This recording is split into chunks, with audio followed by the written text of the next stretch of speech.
Il parle bien. Merci. Allons-y encore. Homme éloquent Oui. et versé dans les Écritures. Il faut répéter encore versé. Et versé dans les Écritures. Quand on dit que quelqu'un est versé dans les Écritures, ça veut dire quoi? Il maîtrise la parole de Dieu. Il est dans la parole de Dieu. Ensuite. 20 à Éphèse. Donc, on va s'arrêter là. Amen. Apollos était éloquent et versé dans les Écritures. Amen. Alléluia. Amen.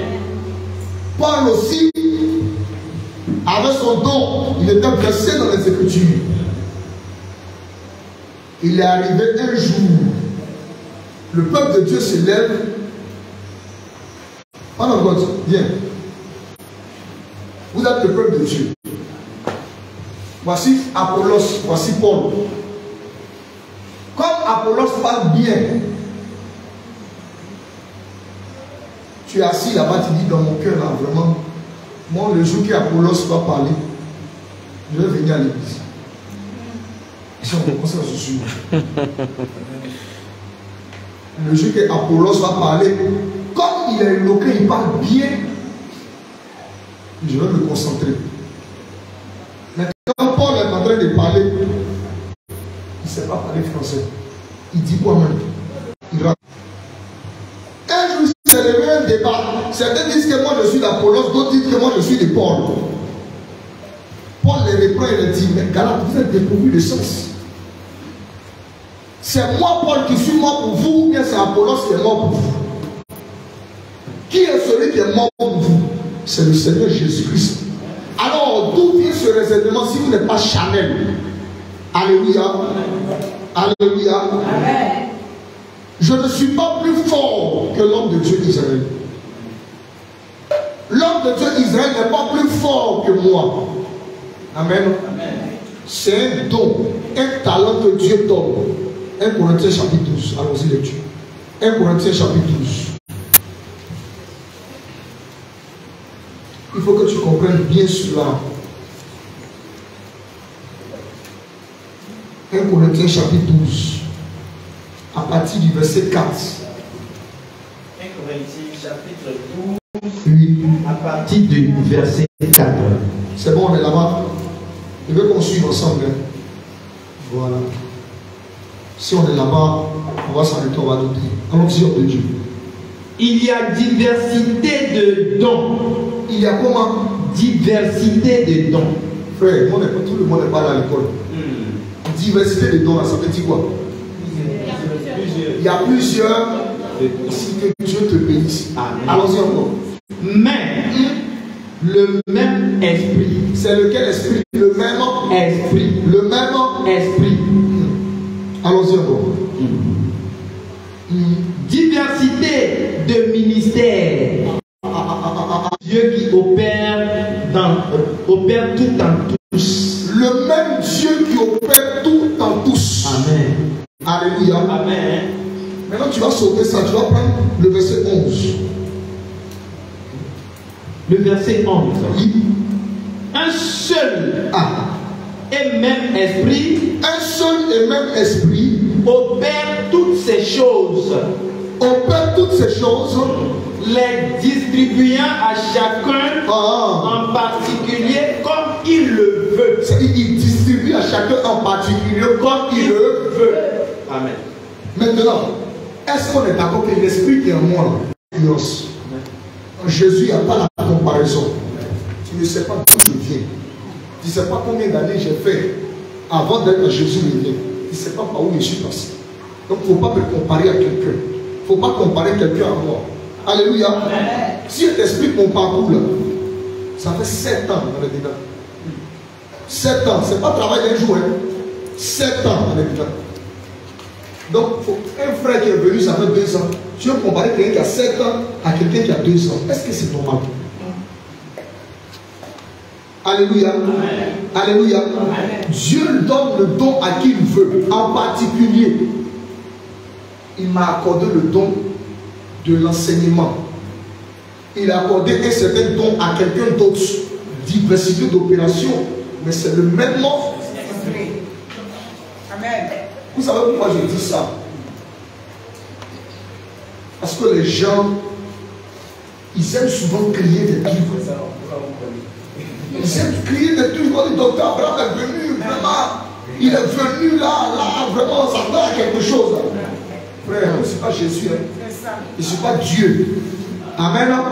On va lire le dernier passage, Actes chapitre 10, verset 26.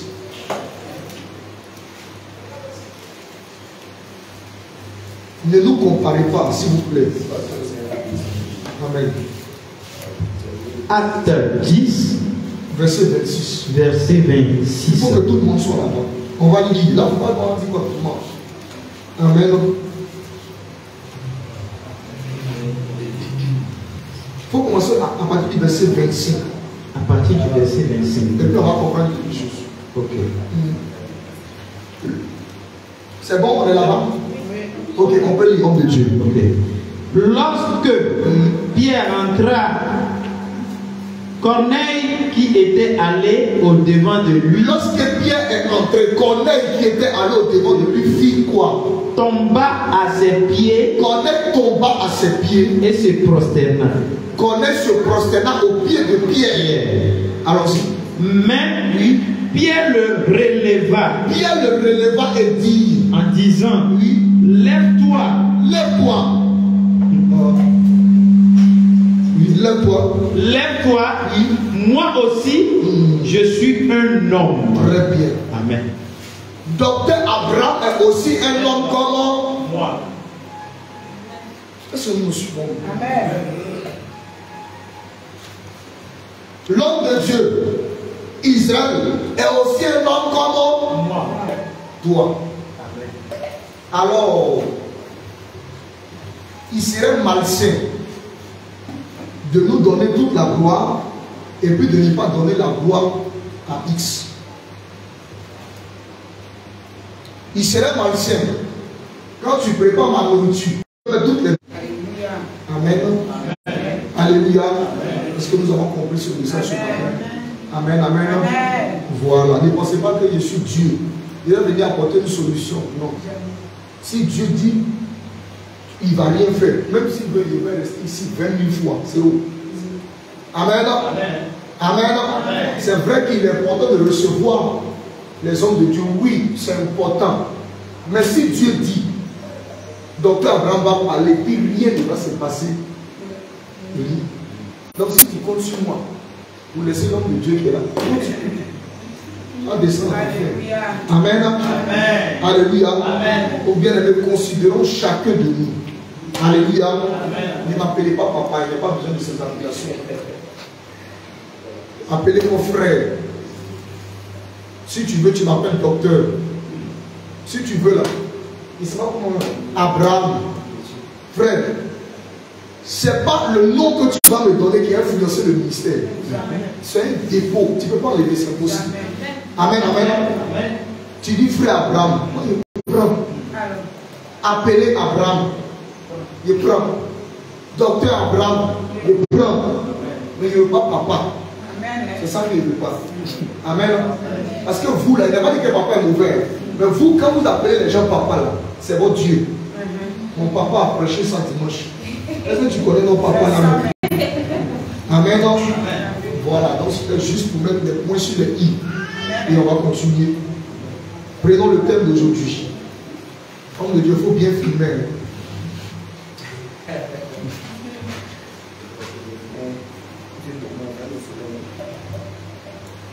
Éphésiens chapitre 5, verset 14.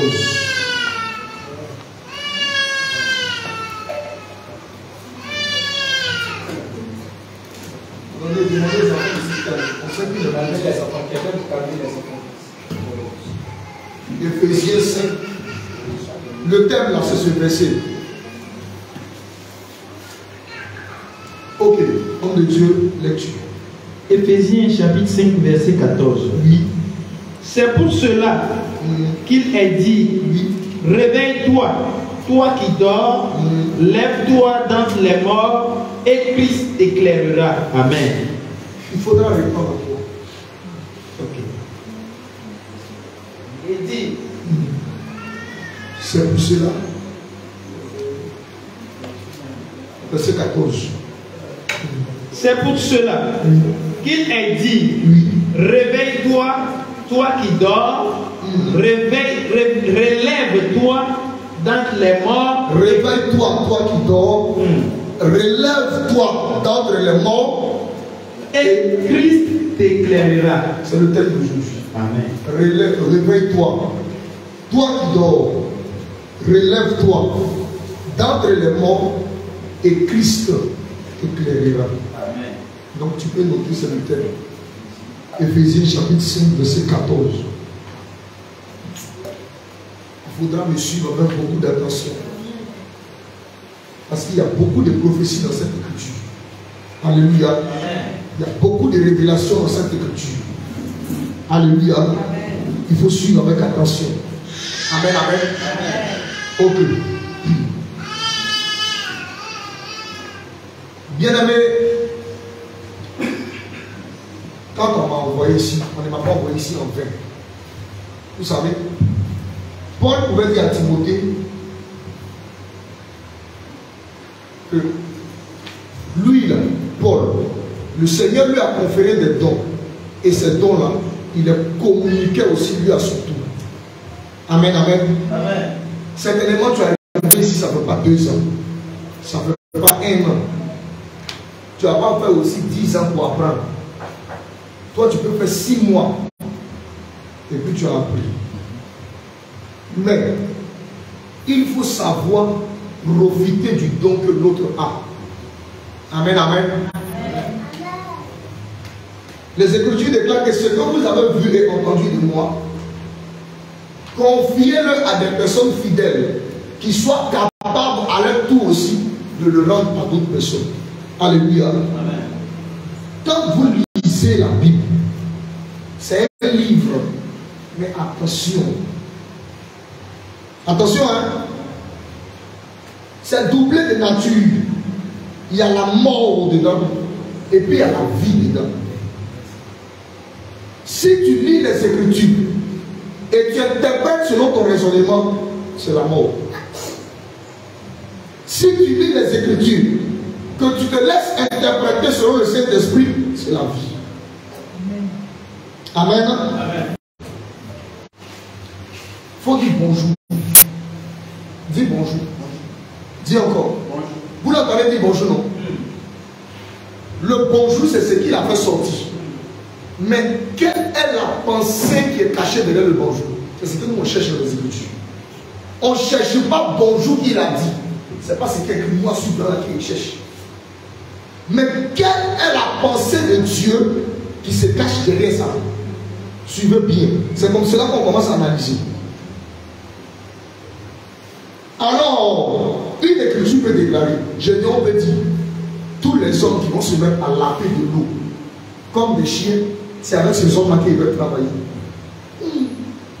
Toi, tu t'élèves sans faculté d'analyse. Bien aimé, la Bible dit que tous ceux qui ont lavé l'eau comme des chiens, Gédéon les a pris pour travailler. Je commande, va acheter l'eau. C'est la mort. C'est le danger. Voilà pourquoi l'Écriture déclare que vous ne soyez pas plusieurs à prêcher. Faites très attention. Que vous ne soyez pas plusieurs à enseigner. Je dis cela pour les frères qui sont ici. Parce que un bon matin, on peut te dire, ah, ta mission est finie si tu t'en vas. Mais qu'est-ce que toi tu as appris? Qu'est-ce que toi tu as reçu? C'est là la question. Dès maintenant, si tu n'étais jamais concentré avant, il faut te concentrer s'il te plaît. Il y a un gros travail qui sera fait. Mais je ne vais pas faire ça seul. On va faire ça ensemble. Amen. Amen. Ensemble, on va travailler pour que l'église de Jésus soit bâtie sur le roc. Pour que l'église de Jésus soit bâtie sur le fondement. Amen. Alléluia. Amen. Alléluia. Amen. Beaucoup de personnes, quand elles ouvrent la Bible, elles dorment. Frère, ce n'est pas tout Jésus, c'est un esprit. Il ne comprend pas.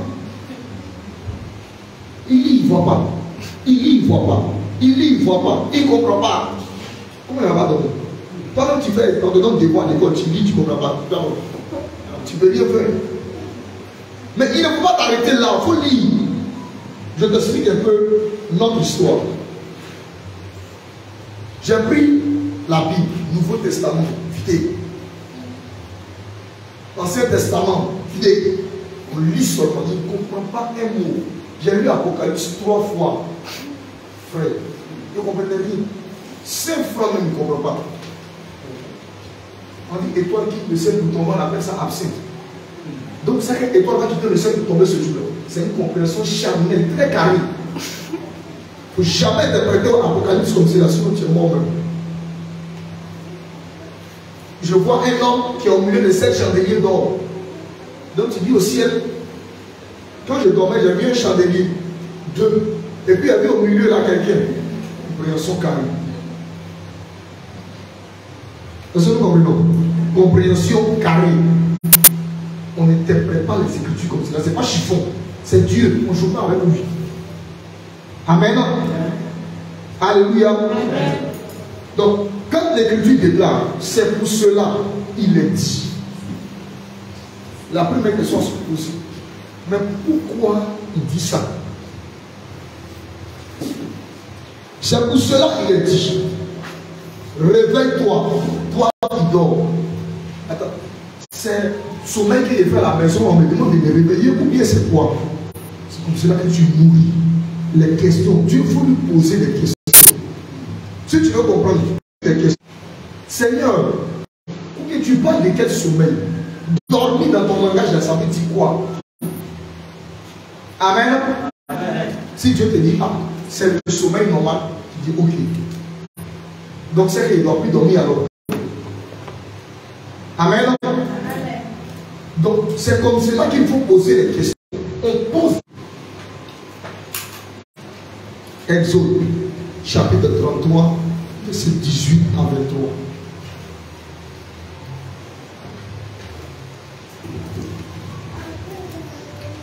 Ok, on dit déjà aussi. Amen. Exode 33, verset 18. Le tableau va venir. Il a voulu me tourner pour aller écrire. Ça. Il a voulu me retourner pour aller écrire. Il regarde ça venir. Ça va venir. Amen. Allons-y. Moïse dit. Exode, on est là-bas. Ok, allons-y. Moïse dit, faites-moi voir ta gloire. Moïse dit à Dieu, Seigneur, fais-moi voir ta gloire. Oui, écoutez bien. Quand Moïse dit fais-moi voir ta gloire, ce n'est pas l'argent, ce n'est pas maison, ce n'est pas voiture. Donc tout ce que les gens font dans les églises de la voix de l'argent, c'est la sorcellerie. Qu'est-ce que la gloire de Dieu annonce? Verset 19. L'Éternel répondit. L'Éternel répondit. Je ferai passer devant toi toute ma bonté, oui, et je proclamerai devant toi le nom de l'Éternel. C'est l'Éternel qui dit, je ferai passer devant toi toute ma bonté, et je proclamerai le nom de l'Éternel. Les gens qui demandent pourquoi Jésus est Dieu, il dit encore Dieu. L'Éternel dit, c'est l'Éternel qui dit, je proclamerai devant toi le nom de l'Éternel. Comme ce n'est pas un sujet avancé. Je fais grâce. Je fais grâce. À qui je fais grâce. À qui je fais grâce. Et miséricorde. Et miséricorde. À qui je fais miséricorde. À qui je fais miséricorde. Amen. Allons-y. 18 à 23. L'Éternel dit. L'Éternel dit. Tu ne pourras pas voir ma face. Moïse a dit quoi? Je veux voir. Moïse a dit quoi? Je veux voir ta gloire. Donc tu as dit que comme cela tu interprètes que la gloire de Dieu c'est sa face. C'est comme cela qu'on interprète les Écritures. On ne pense pas dans sa tête pour dire oh la gloire c'est la puissance, c'est l'autorité, c'est le règne. Il faut enseignement. Est-ce que c'est ce que les Écritures disent? Allons-y. Car oui, l'homme ne peut me voir et vivre. Car l'homme ne peut me voir et vivre. Oui. L'Éternel dit. L'Éternel dit. Voici un lieu près de moi. Voici un lieu près de moi. Tu te tiendras sur le rocher. Tu te tiendras sur le rocher.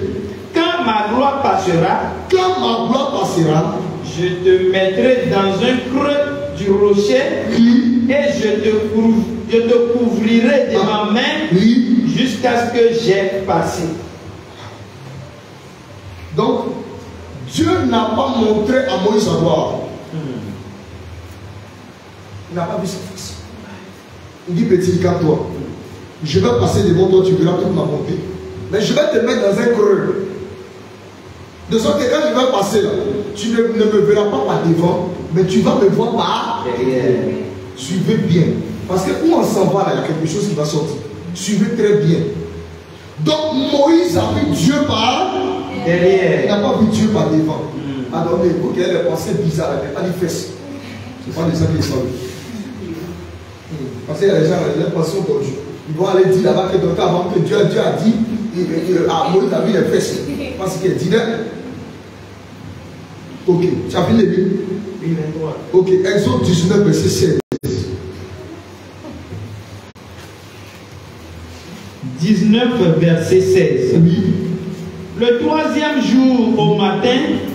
Le troisième. Attends, les gens vont aller là. Ok. Bien aimé, s'il vous plaît, accélérons parce que l'heure avance aussi.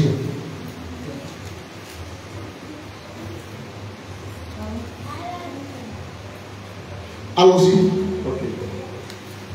Le troisième jour au matin. Le troisième jour au matin. Il eut des tonnerres. Il y a eu des tonnerres. Des éclairs. Des éclairs. Et puis une épaisse nuée sur la montagne. Épaisse nuée sur la montagne. Le son de la trompette retentit. Le son de la trompette retentit fortement. Très très fortement. Et tout le peuple qui était dans le camp fut saisi d'épouvante. Tout le monde était saisi d'épouvante. Moïse fit sortir le peuple du camp. Moïse fit sortir le peuple du camp à la rencontre de Dieu. À la rencontre de Dieu. Et ils le placèrent au bas de la montagne. Il a placé le peuple au bas de la montagne. La montagne de Sinaï était tout enfumée. Touchez le monsieur qui est derrière. La montagne de Sinaï était tout en fumée. Oui. Parce que l'Éternel y était descendu au milieu du feu. Ah. Donc l'Éternel est descendu sur la montagne au milieu du feu. L'Éternel a dit que je vais me rencontrer avec ce peuple-là dans 3 jours. Donc Moïse va préparer ce peuple-là. Mais quand ils vont arriver à la montagne, ne les permet pas de s'approcher. Il faut tracer une limite autour de la montagne. Si une bête ou un animal ou un homme s'approche, il sera puni de mort. Oui. Moïse demande la gloire de Dieu. Dieu ne lui montre pas sa gloire. Il dit, je vais me rencontrer avec le peuple, mais il trace des limites. C'est quelle rencontre? Amen. Amen. Allons-y encore. Deutéronome chapitre 4, verset 11 à 13. Deutéronome 4, 11 à 13. Allons-y. Et vous tîntes au pied de la montagne. Ça veut dire que l'histoire qui s'est passée dans Exode 19, verset 16. Deutéronome est venu répéter cette histoire. Mais il donne encore des précisions. Il dit, vous vous approchez de la montagne. Et vous vous tîntes auprès de cette montagne. Oui. Il y avait quoi? Des ténèbres. Il y avait quoi? Des ténèbres. Il y avait quoi? Des ténèbres. Allons-y. Des nuées. Oui.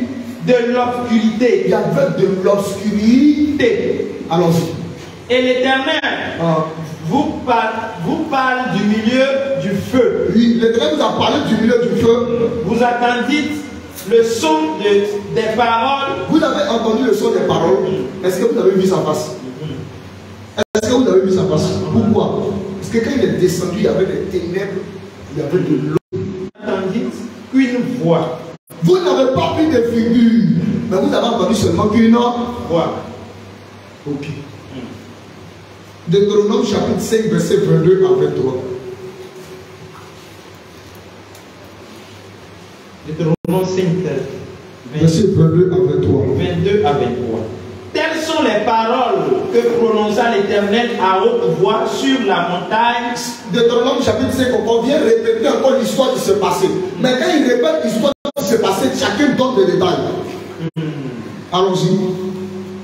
Du milieu du feu, oui. Des nuées et de l'obscurité, oui. Et qu'il adressa à toute votre assemblée sans rien ajouter. Voilà. Il les écrivit sur 2 tasses de pierre. Okay. Là-bas encore on rappelle que quand l'Éternel est descendu, il y avait de l'obscurité. Suivez bien ce que ça veut dire. Actuellement, tu ne vois pas. Tu vas voir pourquoi tu fais ça. Amen. Amen. Tu vas voir pourquoi on fait ça. L'Éternel descend. Mais il est dans l'obscurité. Dieu, tu vas chercher quoi dedans? Il cache sa face. Amen. Il cache sa face. Ok. On va continuer. Ésaïe 8, verset 17. On va comprendre pourquoi il est dans les ténèbres. Ésaïe 8, 17. Ésaïe 8, 17. 17. J'espère en l'Éternel. J'espère en l'Éternel. Qui cache sa face à la maison de Jacob. Il fait quoi? Il cache sa face à la maison de Jacob. Je place en lui ma confiance. Donc il dit il cache sa face à la maison de Jacob. Donc quand on a lu toutes ces histoires-là, on a vu que Dieu ne faisait que cacher sa face. Donc il n'a pas montré sa gloire. Or Moïse dit Seigneur, fais-moi voir ta. Donc Dieu n'a pas montré sa gloire. Mais Dieu lui donne une parole pour dire si tu me vois, tu vas mourir. Tout ce qu'il dit. Amen. Amen. On continue encore. Psaume chapitre 18. Psaume chapitre 18.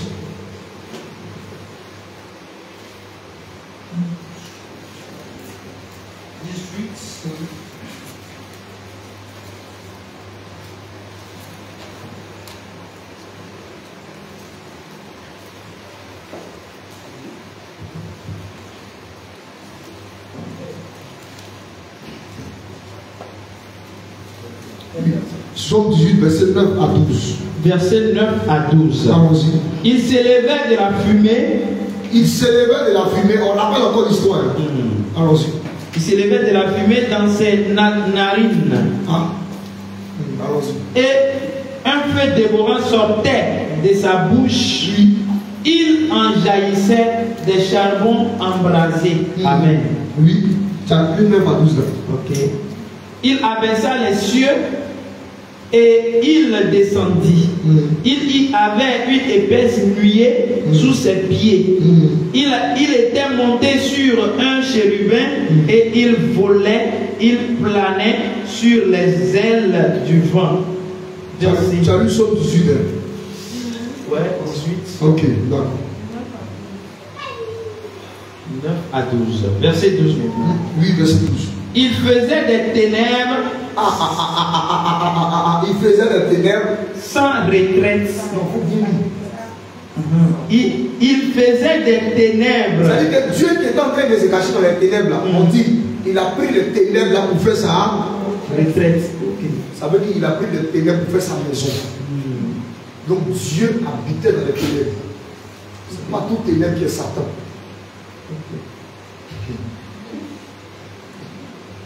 C'est pas tout ténèbre qui est Satan. Amen. Donc Dieu habitait, Dieu était dans les ténèbres. Maintenant, comme il était dans les ténèbres, on entend seulement sa voix et on ne voit pas sa face. Mais pourquoi tu fais ça? À Shiloh, l'arche de l'alliance de l'Éternel. Il dit, allons-y maintenant chercher à Shiloh l'arche de l'alliance de l'Éternel. Qu'elle vienne au milieu de nous. L'arche de l'alliance de l'Éternel doit venir au milieu de nous. Et qu'elle nous délivre de la main de nos ennemis. Écoutez, ce n'est plus Dieu qui va les délivrer de la main de leurs ennemis. Mais ils disent que c'est l'arche de l'alliance de l'Éternel qui va les délivrer de la main de leurs ennemis. Donc l'arche de l'alliance de l'Éternel, c'est quoi? C'est l'Éternel.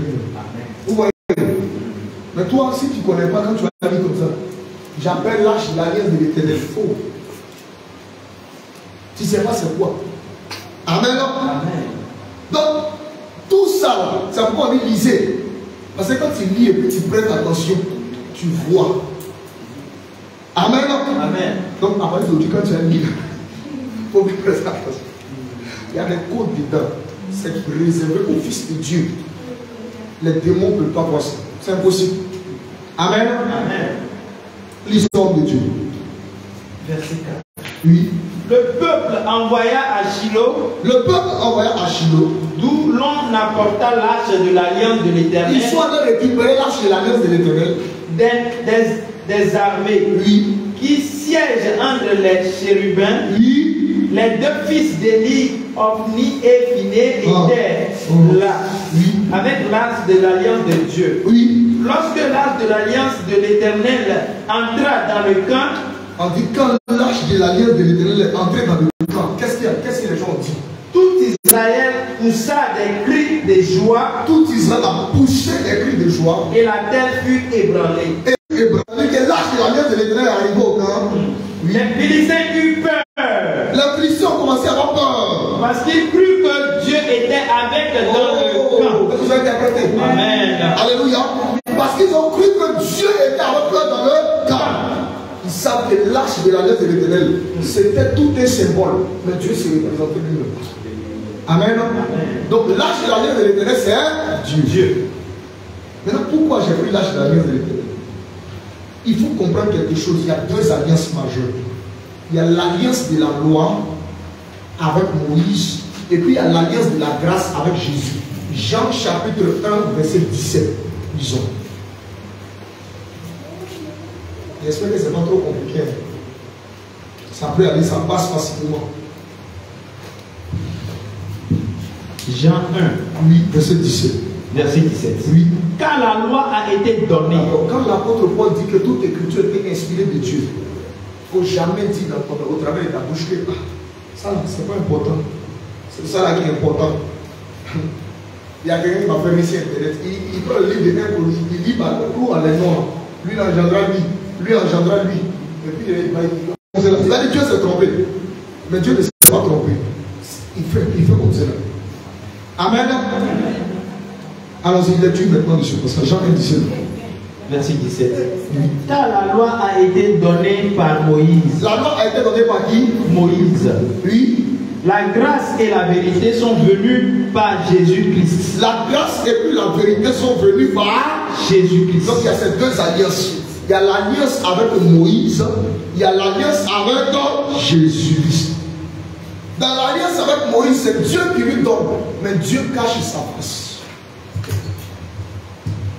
Alléluia. Amen. Dieu s'est caché dans les ténèbres. En d'autres termes, Dieu s'est habillé de la couleur noire. Ce n'est pas tout ténèbres qui est Satan. Amen. Les ténèbres ont diverses explications dans les Écritures. Alléluia. Amen. Dieu s'est caché dans la couleur noire. Il a refusé qu'on puisse voir sa face. Seigneur, pourquoi tu fais ce genre de choses?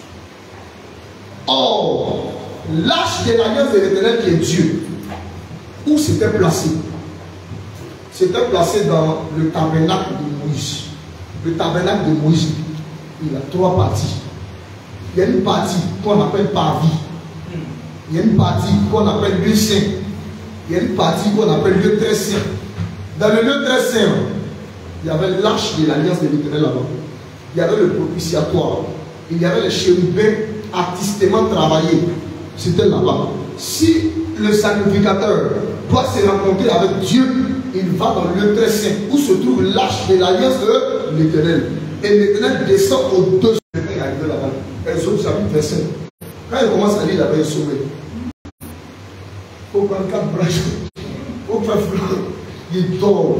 Frère, il comprend rien. Mais Dieu, il sait faire tout en son temps. Il te laisse d'abord le temps de lire. Et puis après, maintenant, il va te donner l'explication de ce que tu lis.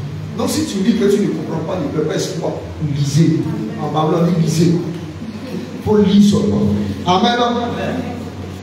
L'âge de l'alliance de l'Éternel était là-bas. Mais une précision de taille. Dans le parvis, il y avait deux éléments. Il y a la cuve des reins, il y a l'autel des holocaustes. Tout ça, ne vous pressez pas. On va vous dire c'est quoi. Dans le lieu saint, montre-nous le Père. Tu sais le Père qui cherche. C'est-à-dire qu'on peut nous montrer Dieu. Là. Nous, on veut le voir. Il a caché sa face. Tu veux le voir comment? Amen. Amen. Tu vas voir Dieu comment? Sa face est cachée. On est sous le temps de la loi. Amen. Amen. Mais quand Jésus arrive à la croix de Golgotha, il y a un mouvement qui s'est passé. Quand Jésus rendit l'esprit, qu'est-ce qui s'est déchiré? Vous voyez, le voile du temps se déchire. C'est pas enfin. Pourquoi? Parce que Dieu sont les cachés. Alléluia. Amen. Donc si Jésus-Christ n'était pas mort, Dieu n'allait jamais dévoiler sa face. Amen. Amen.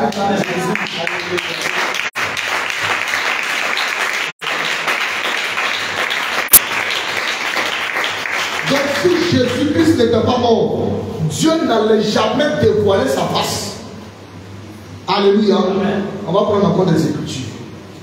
Genèse chapitre 1, verset 2.